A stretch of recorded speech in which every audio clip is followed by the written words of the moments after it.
Oh guys, EIMI CAR ACCESSORIES.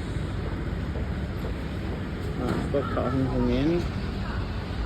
Ay mga dayo mahile. Hatlam lo hila nung kilazin theo he. Welcome. Steering cover. Mane. Size 12 apa na 15 chano mahin design ja chom chom.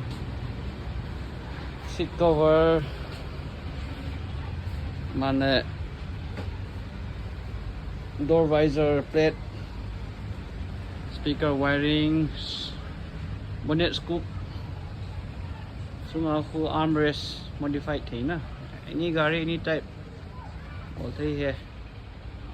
Pillow cover, neck cover, sorry, pillow, neck rest. Ini dah ni.